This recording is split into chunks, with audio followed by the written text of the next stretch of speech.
वर्षों से जलभराव की समस्या से जूझ रहे भिवाड़ी क्षेत्रवासियों के लिए राहत की बड़ी खबर है। केंद्रीय पर्यावरण मंत्री भूपेंद्र यादव की पहल पर राजस्थान और हरियाणा के उच्च प्रशासनिक अधिकारियों की संयुक्त बैठक बीड़ा सभागार में संपन्न हुई है। बैठक की अध्यक्षता जिला कलेक्टर किशोर कुमार और रेवाड़ी उपायुक्त अभिषेक मीणा ने की। बैठक में जलभराव की गंभीरता को समझते हुए दोनों राज्यों ने दीर्घकालीन समाधान की दिशा में ठोस रणनीति तैयार की है। औद्योगिक अपशिष्टों को सीईटीपी और आरओ संयंत्रों के माध्यम से शुद्ध कर पुनः उपयोग की दिशा में तेजी लाने, सीवरेज प्रबंधन को मजबूत करने पर सहमति बनी है।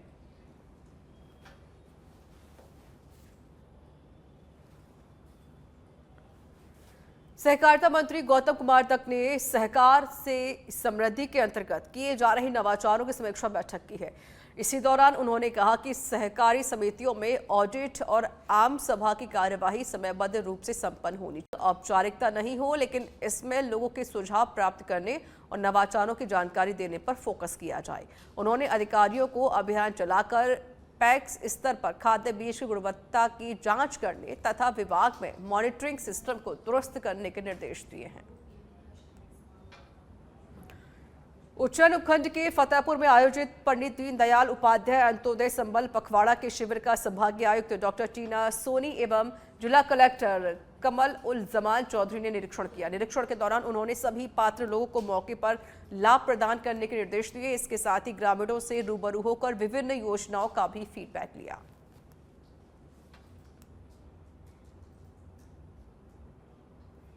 खबर धौलपुर से है, जो साइबर क्राइम पुलिस की साइबर ठगों के खिलाफ बड़ी कार्रवाई देखने को मिली है। साइबर ठगी गिरोह के सक्रिय सदस्य सागर चौधरी को गिरफ्तार किया गया है। 8 mobile, 33 ATM card, 6 chequebook, 17 bank passbook, 1 cash counting machine की जब्त की गई है।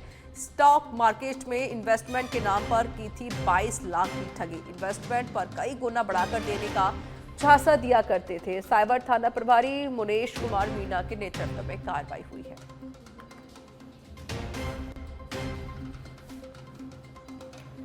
और अब खबर राजाखेड़ा से है, जहां पर पूर्व सीएम वसुंधरा राजे ने मंगलवार को राजाखेड़ा का दौरा किया। मंगलवार दोपहर सड़क मार्ग से पूर्व सीएम राजाखेड़ा पहुंचे, जहां पर उन्होंने भाजपा नेता हरचरण सिंह के निवास पर पहुंचकर उनका हालचाल जाना। करीब 1 घंटे तक उनके निवास पर ठहरने के बाद उन्होंने स्थानीय भाजपा नेताओं से मुलाकात कर उनसे बातचीत भी की। पूर्व सीएम राजे का यह निजी कार्यक्रम बताया जा रहा है।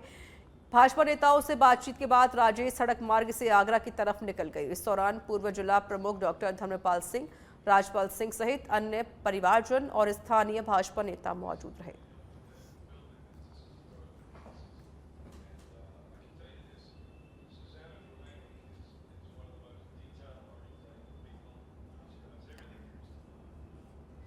जैसलमेर सिविल एयरपोर्ट के निकट एक इलाके में एयरक्राफ्ट के क्रैश होने की सूचना से हड़कंप मच गया है।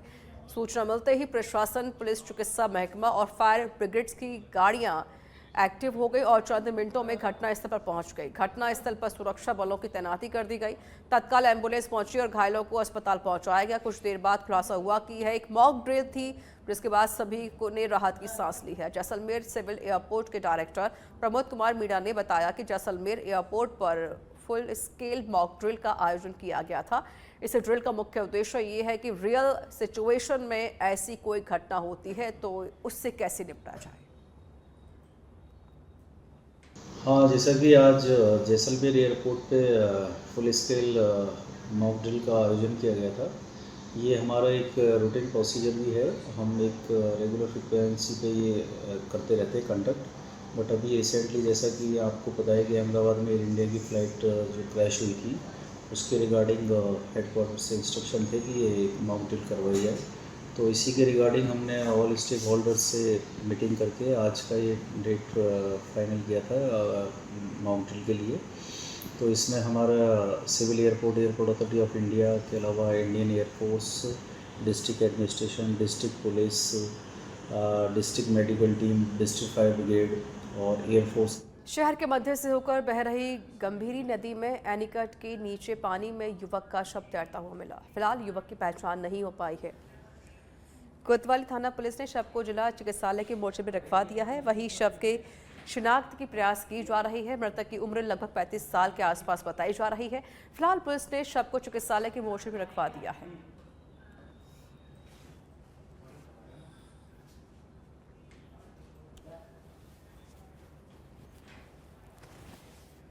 चोमू से बड़ी खबर है। चोमू में जेडीए की कार्रवाई से बवाल खड़ा हो गया है। जेडीए दस्ते ने एक गौशाला को अवैध बताकर कार्रवाई कर दी। गौरक्षकों और ग्रामीणों में भारी आक्रोश है।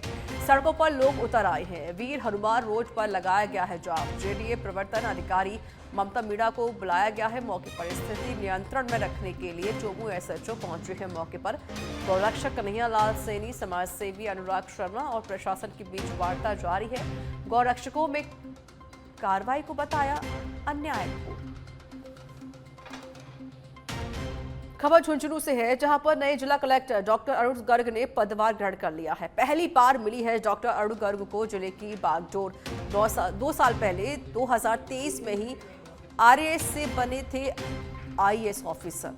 आम आदमी पर रहेगा फोकस, ये कहा है निवर्तमान कलेक्टर ममता मीणा ने पदभार ग्रहण कराया।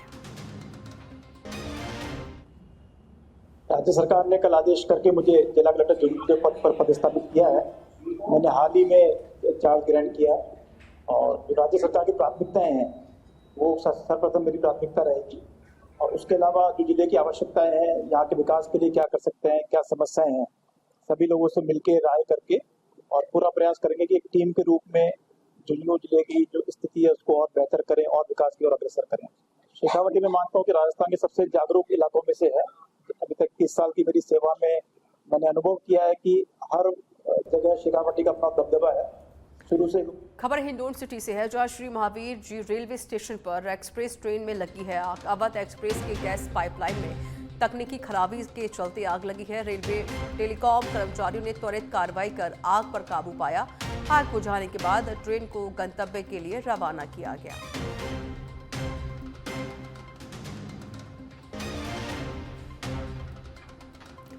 राजस्थान के मुख्यमंत्री भजनलाल शर्मा के नेतृत्व में पंडित दीनदयाल उपाध्याय अंत्योदय संबल पखवाड़े का आज शुभ आरंभ किया गया। यह पखवाड़ा 24 जून से 9 जुलाई तक चलेगा। वहीं बानसूर उपखंड क्षेत्र के ग्राम पंचायत रामपुर, संबलपुरा और कल्याणपुरा में इसके पहले दिन शिविर लगाए गए। इन शिविरों में एसडीएम अनुराग हरित, तहसीलदार गजेंद्र सिंह राठौड़ और विकास अधिकारी महेंद्र सैनी, नायब तहसीलदार चंद्र सिंह मौजूद रहे। अधिकारियों ने ग्रामीणों की खाद्य सुरक्षा के पात्र लोगों को जोड़ने का कार्य किया गया। बिजली और पानी से जुड़ी समस्याओं का मौके पर समाधान किया गया।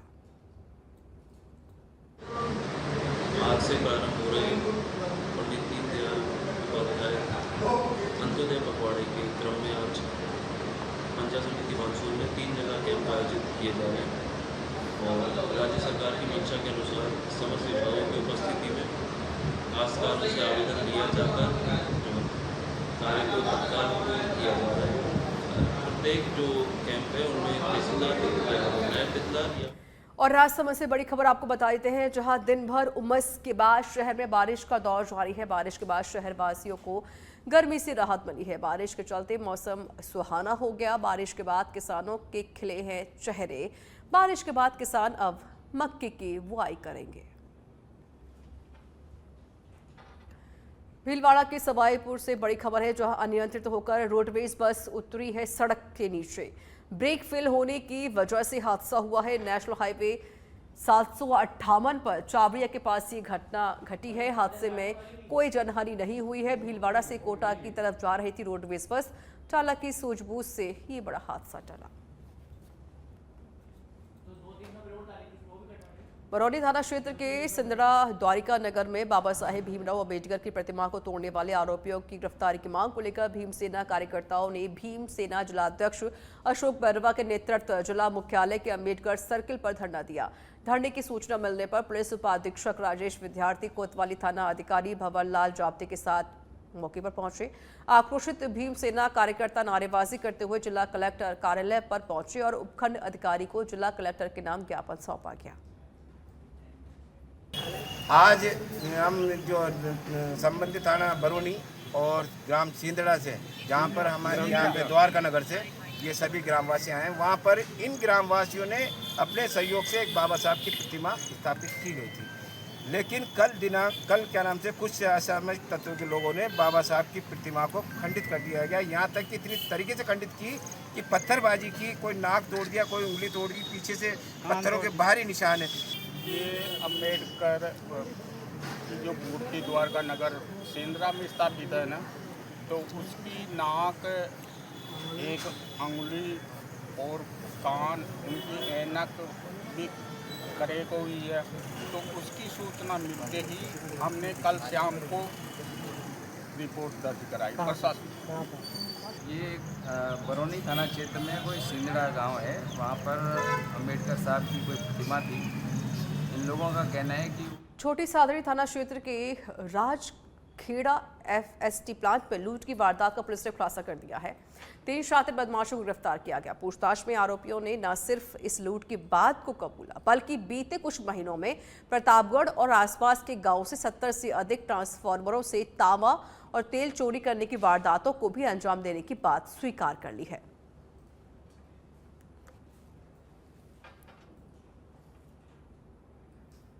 से जहां पर एसआई भर्ती 2021 पेपर लीक से जुड़ा ये मामला है। सुप्रीम कोर्ट से डमी अभ्यर्थी के आरोपी को जमानत मिल गई है। बड़ी जानकारी दे रहे सुप्रीम कोर्ट से डमी अभ्यर्थी को अब जमानत मिल गई है। आरोपी सरकारी टीचर गिरधारी राम को मिली है सुप्रीम कोर्ट से सशर्त जमानत। 10 लाख रुपए लेकर डमी अभ्यर्थी के रूप में परीक्षा देने का आरोप लगा हुआ था। मोहनगढ़ जैसलमेर निवासी गिरधारी राम को किया था एसओजी ने गिरफ्तार। मुख्य अभ्यर्थी विक्रमजीत के स्थान पर डमी अभ्यर्थी के रूप में परीक्षा देने के आरोप है। 18 अप्रैल 2024 से आरोपी को गिरफ्तार किया गया था। राजस्थान हाईकोर्ट ने जमानत देने से इनकार किया था, जिसके बाद सुप्रीम कोर्ट में हाईकोर्ट के आदेश को चुनौती दी गई और सुप्रीम कोर्ट से डमी अभ्यर्थी को अब जमानत दे दी गई है।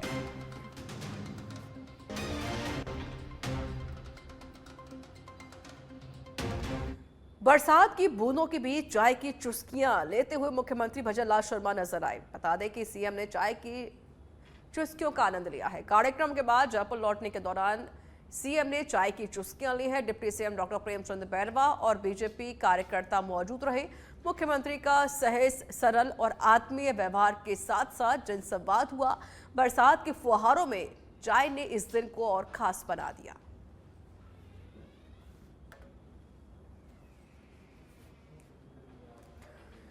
पंडित दीनदयाल उपाध्याय अंत्योदय संबल पखवाड़ा के तहत दूदू के बिचून में राज्य स्तरीय पखवाड़े की शुरुआत हुई है। कार्यक्रम में मुख्यमंत्री Bhajanlal Sharma, deputy CM doctor Premchand Bairwa और संसदीय कार्य मंत्री जोराराम पटेल भी मौजूद रहे।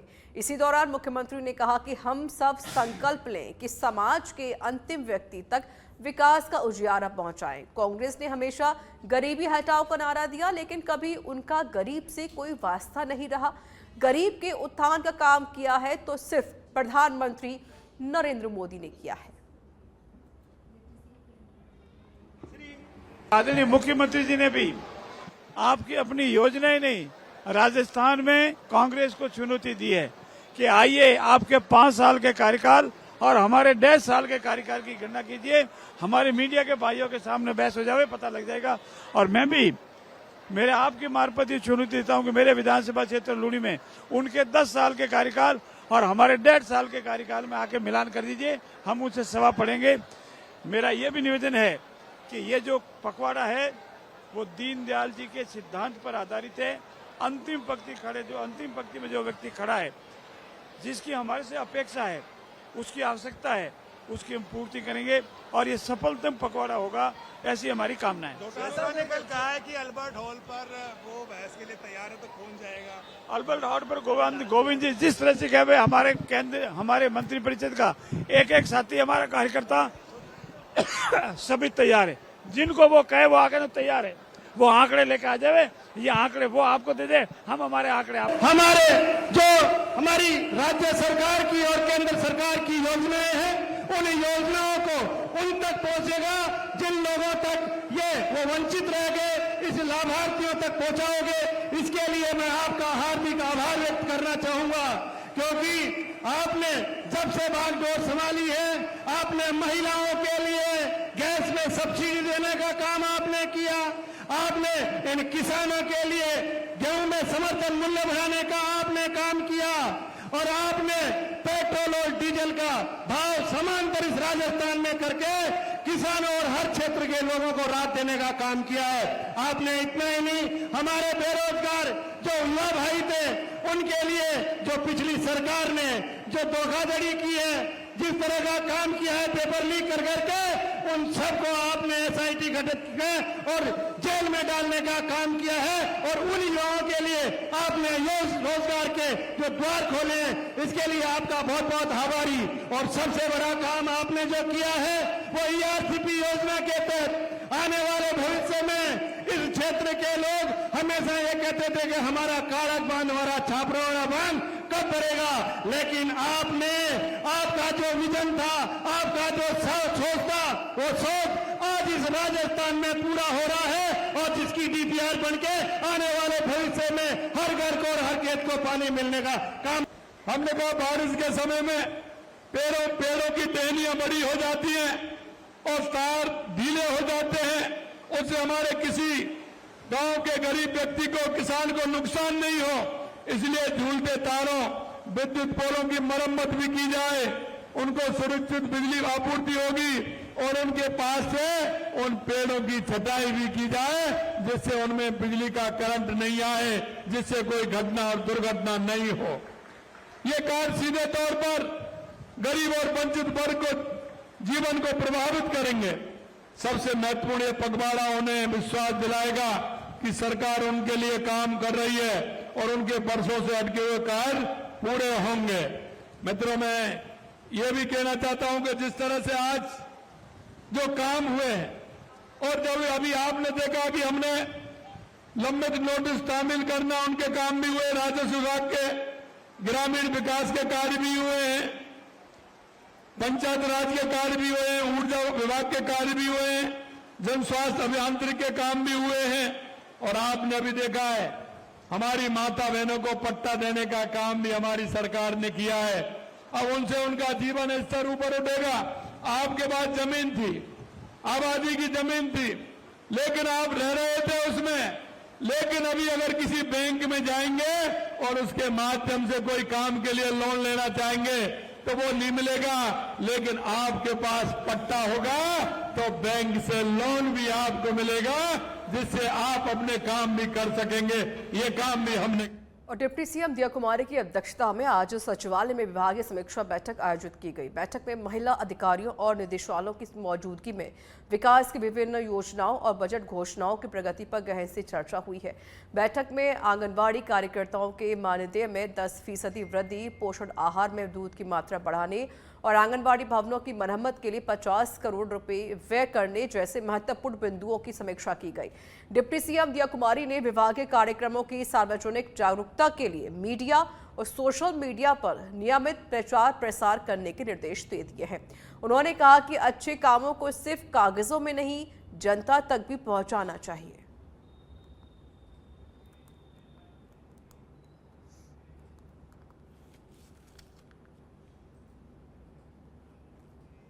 राजस्थान में धर्मांतरण अब एक सामाजिक संकट बनता जा रहा है। जबरन धर्म परिवर्तन के मामले में न केवल पारिवारिक ढांचे को तोड़ा है, बल्कि समाज के सांस्कृतिक ताने बाने को भी चुनौती दे दी है। मुख्यमंत्री भजनलाल शर्मा की सरकार अब इस पर बड़ा एक्शन लेने जा रही है। एक कड़ा कानून जो जबरन धर्मांतरण को रोकने के लिए लाया गया है, लेकिन क्या ये कानून काफी है?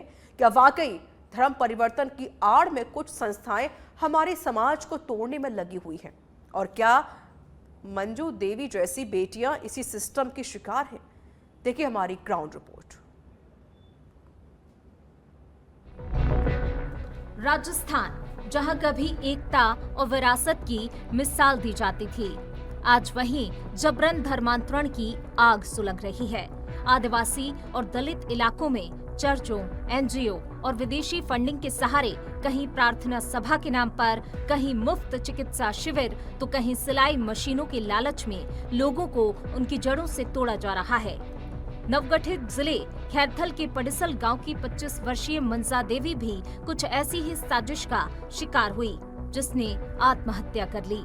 आरोप है कि उस पर ससुराल में धर्म परिवर्तन का दबाव डाला गया। ये वही मामला है जिसने मरने से पहले एक वीडियो रिकॉर्ड किया। जिसमें उसने पति और ससुराल वालों पर सनातन धर्म छोड़ने का दबाव बनाने और प्रताड़ना का आरोप लगाया। खैरतल जिले के अंदर लक्ष्मण सिंह नाम का लड़का, उसकी मां का नाम है रामदेई, उसके साथ में संबंध के लिए हम गए थे। उन्होंने बताया था, मैंने कई बार उनसे पूछा, भाई आपकी कोई प्रॉब्लम हो, किसी भी कोई बात हो तो हमें स्पष्ट बता दो कि आपकी कोई डिमांड है या कुछ भी है। उन्होंने कोई डिमांड के लिए मना कर दिया उन्होंने सब कुछ। लेकिन बाद में मेरी बच्ची 21 जनवरी को मेरी बच्ची की शादी हिंदू रीति रिवाज के मुताबिक शादी संपन्न हुई और उसके बाद में जो मेरी बच्ची गई हुई है, बच्ची से बोला 5 या 7 दिन बाद में कि आपको ईसाई धर्म अपनाना पड़ेगा। उसने बच्ची से 2-3 बार बोला, वो हिंदू देवी देवताओं की हमारे इनकी पूजा कर रही थी, तो उनकी वो पूजा के लिए उनके लात लूट मार करके तस्वीरों को, गणेश जी की जो चांदी की मूर्ति थी उनको सबको फेंक दिया और बोला आज के बाद में हमारे घर में ईसाई धर्म की भी पूजा होगी, कोई हिंदू देवी देवता की पूजा नहीं होगी। हाँ, बेटी ने फिर इस टेंशन में आकर के उन्होंने दहेज भी मांगा है। बच्ची से बोला कि आपका पिताजी फौजी है, आपका भाई फौजी है, आपके पास में सब प्रकार की बात है, तो आप हमको एक कम से कम एक मोटरसाइकिल और एक भैंस और ये जो आपने जो रकम दिया है इसमें से एक 4-5 लाख रुपए और दे देते तो आपका क्या बिगड़ता? पुलिस की जांच इस मामले में जारी है, लेकिन मंजा अब इस दुनिया में नहीं है। मंजा को इन परिस्थितियों के लिए किसने मजबूर किया, इस सवाल का जवाब अब पुलिस अपनी जांच में ढूंढ रही है। झुंझुनू में पुलिस ने ऐसी ही एक साजिश को वक्त रहते पकड़ा। मैहाड़ा थाना पुलिस ने 5 लोगों को गिरफ्तार किया। 4 ईसाई समुदाय से जो दलित बस्तियों में धर्म परिवर्तन का प्रचार कर रहे थे। लोगों को बताया जा रहा था कि अगर वे चर्च में आएंगे तो उनका भविष्य बदल जाएगा। मंजा देवी, उसके पिताजी का नाम नवदशी है और वाइफ ऑफ लक्ष्मण सिंह, जो कि खैरतल से ज़्यादा थाने में पड़ती है, सुसाइड किया है। इसके संबंध में उन्होंने अपनी एक रिपोर्ट पेश की। इसमें धर्म परिवर्तन को लेकर के प्रताड़ना एवं दहेज को लेकर के प्रताड़ना की संबंधित कुछ तथ्य सामने आएंगे। रिपोर्ट पे एफआईआर दर्ज की जाएगी, अग्रिम अनुसंधान जैसी भी सूरत। ये कोई आइसोलेटेड इंसिडेंट्स नहीं है। 2024 में राजस्थान में 10 और 2025 में अब तक 9 मामले सामने आए हैं। भरतपुर, जयपुर, झुंझुनू, हनुमानगढ़, कोटा, बांसवाड़ा, अजमेर, हर क्षेत्र में पैटर्न एक जैसा है। गरीबी का फायदा उठाकर प्रलोभनों के जरिए धर्म परिवर्तन। 2024 में 10 मामले, भरतपुर में 3, जयपुर में 1, झुंझुनू में 1, बांसवाड़ा में 1 मामला सामने आया। 2025 में 9 केस सामने आए। ज्यादातर मामले अनुसूचित जाति या आदिवासी क्षेत्रों से सामने आए। राजस्थान सरकार ने जो विधेयक पेश किया है उसका नाम है राजस्थान विधि विरुद्ध धर्म संपरिवर्तन प्रतिषेध विधेयक 2025।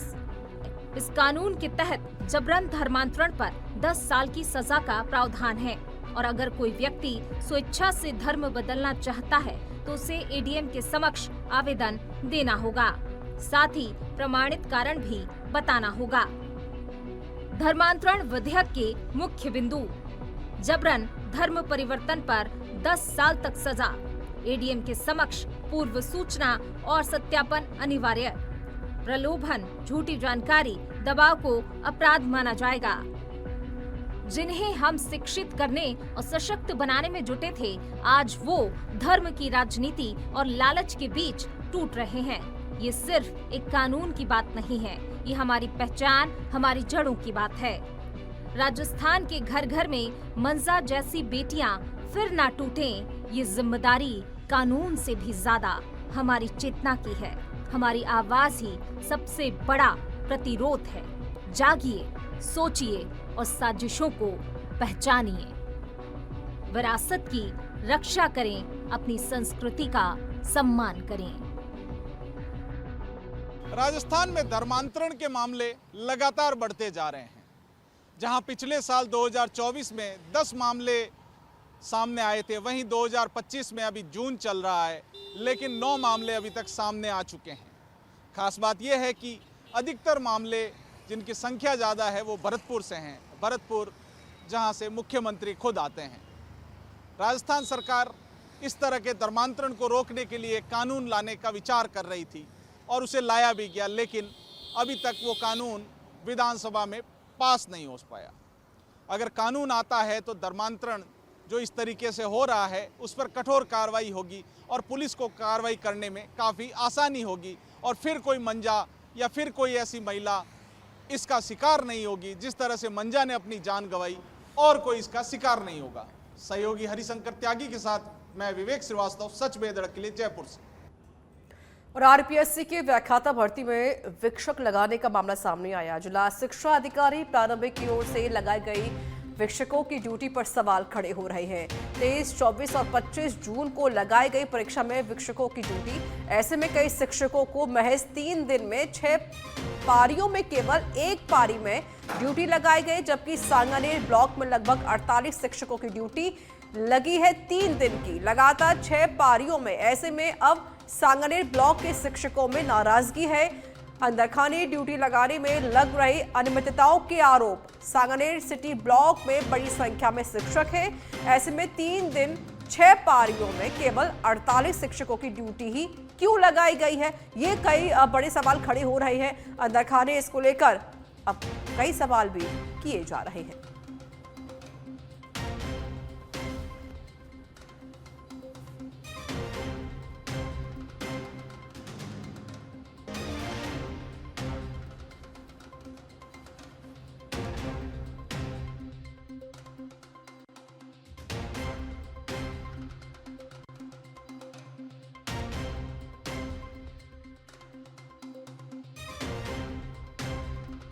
विक्षक लगाने का ये मामला सामने आया है। आपको बता दें कि जिला शिक्षा अधिकारी प्रारंभिक की ओर से लगाई गई विक्षकों की ड्यूटी पर अब सवाल खड़े होने लगे हैं। 23, 24 और 25 जून को लगाई गई परीक्षा में विक्षकों की ड्यूटी।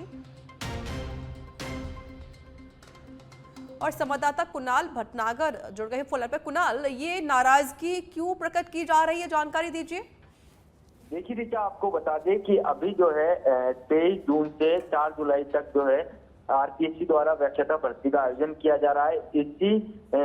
इसी क्रम में जो प्रारंभिक शिक्षक डीओ हैं उनके द्वारा जो सांगानेर ब्लॉक है उनमें जो है शिक्षकों की ड्यूटी लगाई गई थी। इनमें से 48 शिक्षक ऐसे हैं जिनकी 3 दिन और 6 पारी में लगातार जो है ड्यूटी लगाई गई है, जबकि जो अन्य शिक्षक हैं उनकी जो परीक्षा है उनमें एक पारियों में जो है ड्यूटी लगी है, जबकि इनकी लगातार जो है ड्यूटी लगाई जा रही है। ऐसे में जो जिला शिक्षा अधिकारी हैं प्रारंभिक, उनकी कार्यशैली पर सवाल खड़े हो रहे हैं और अंदर खाने इस पूरे मामले की जो है चर्चा चल रही है। और इससे जो 48 शिक्षक हैं उनके द्वारा जो है लगातार अंदर खाने जो है सवाल खड़े किए जा रहे हैं। शुक्रिया आपका कुणाल भटनागर अधिक जानकारी देने के लिए।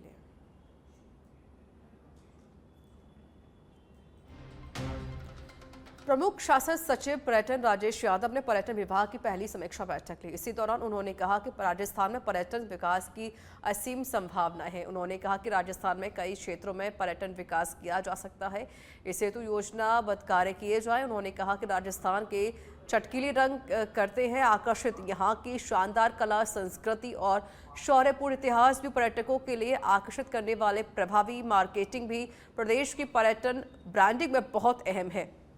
यह प्रदेश देश और पूरी दुनिया में अद्वितीय स्थान रखता है। सेक्रेटरी टूरिज्म ने आज एक डिटेल बैठक ली, जिसमें सभी अधिकारीगण वहाँ पर मौजूद रहे।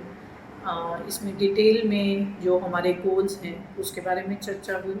सरकार की जो योजनाएं हैं, भारत सरकार की जो स्कीम्स हैं उसके अंदर जो हम काम कर रहे हैं उसकी जो डेवलपमेंट है उसके ऊपर चर्चा हुई। जो बजट घोषणाएं हैं सरकार की उसको जल्दी से जल्दी कैसे धरातल पे लाया जाए, उसको कैसे फास्ट ट्रैक किया जाए उसके ऊपर चर्चा हुई। और रिवाइवल ऑफ आरटीडीसी इसके ऊपर भी मंथन किया गया। तो आज की मीटिंग इन बिंदुओं पर प्रिंसिपल सेक्रेटरी